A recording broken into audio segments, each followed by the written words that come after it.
Kalau lu ngerasa nggak ada kemajuan, mungkin ini adalah beberapa penyebabnya. Di video ini gue bakal bahas kenapa sebagian dari kita merasa nggak ada kemajuan. Yang pertama, terlalu banyak menunda-nunda sesuatu. Siapa sih yang nggak pernah menunda-nunda kegiatan? Bro, percaya sama gue.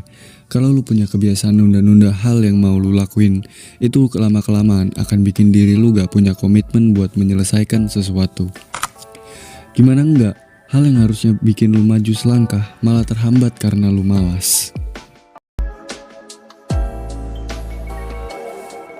Gak punya tujuan yang jelas. Kemana sih arah tujuan yang kita inginkan?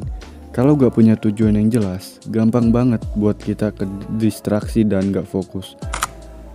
Gimana cara punya tujuan yang jelas? Mungkin lu bisa coba luangkan waktu buat refleksi diri.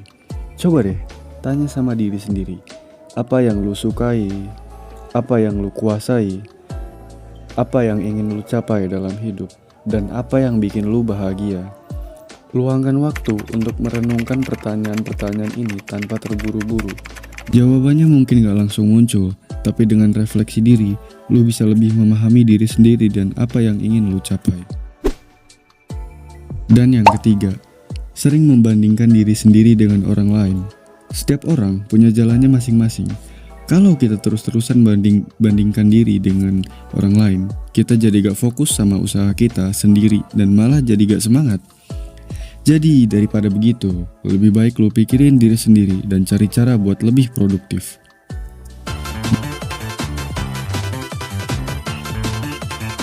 Dan yang keempat, yaitu gampang menyerah. Tantangan itu pasti ada di dalam setiap perjalanan. Kalau sukses itu mudah, mungkin hadiahnya cuma piring cantik, bro. Kalau kita gampang buat nyerah, kita gak bakal pernah tahu batas kemampuan kita di mana. Daripada lu putus asa karena merasa gak ada kemajuan, mending lu berusaha terus buat pantang menyerah. Emang bakalan susah di awal, tapi kalau lu bisa terus konsisten, pasti akan ada jalannya. Dan yang kelima, takut mencoba hal baru. Alasannya mungkin karena takut gagal. Ini alasan paling umum, takut dibilang gak becus, atau takut mengecewakan orang lain. Pikiran-pikiran negatif ini yang bikin kita ragu dan akhirnya memilih untuk tetap di zona nyaman. Serius bro, lu harus buang jauh-jauh pikiran kayak gitu, karena tanpa lu sadari, lu udah buang-buang waktu. Dan yang keenam, ini mungkin hal yang paling banyak kita lakuin, yaitu sering scrolling sosial media. Buang-buang waktu, membuka sosial media terus-menerus.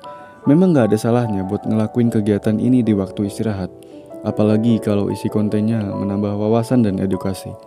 Tapi, kalau yang lu tonton itu cuma video hiburan secara terus-menerus, itu bakal bikin lu ingin lagi dan lagi buat buang waktu lu. Dan akhirnya menyebabkan kecanduan. Ingat bro, apapun yang berlebihan itu gak baik buat kita. Dan yang ketujuh, gak mau keluar dari zona nyaman. Belajar hal baru memang bikin deg-degan, tapi kalau kita gak mau keluar dari zona nyaman, kita gak bakal berkembang dan gak bakal ngerasain adanya kemajuan. Kenapa kita harus keluar dari zona nyaman? Bekerja dalam rutinitas yang monoton seringkali membuat seseorang cenderung terjebak dalam zona nyaman mereka. Zona ini adalah kondisi di mana seseorang merasa puas dengan situasi saat ini dan enggan untuk mencoba hal-hal baru di luar lingkungan yang sudah dikenalinya.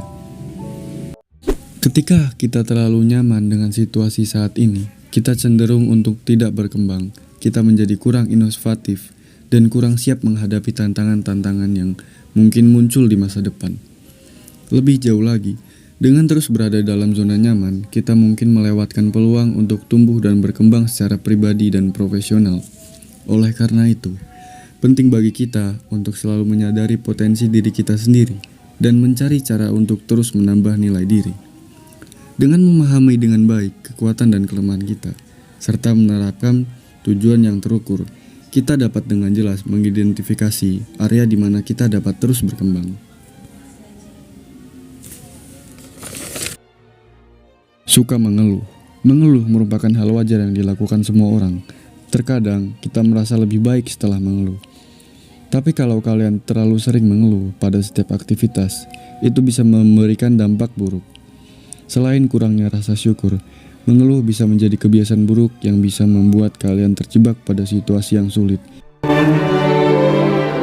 Bermain game berlebihan bisa bikin kita terisolasi dari dunia nyata dan bahkan merasa kesepian. Hal ini bisa meningkatkan resiko depresi dan kecemasan. Beberapa jenis game, juga terutama game yang penuh kekerasan, bisa meningkatkan agresivitas dan perilaku impulsif. Dan yang terakhir, gak punya kebiasaan baik. Kebiasaan baik itu penting banget buat kemajuan diri. Contohnya bisa dengan rajin belajar, olahraga teratur, makan makanan sehat. Kalau kita punya kebiasaan baik, hidup kita jadi lebih teratur dan terarah. Dan itu beberapa hal yang bisa gue sampaikan tentang hal sepele yang bisa menghambat lo. Terima kasih buat kalian yang nonton video ini sampai akhir. Dadah.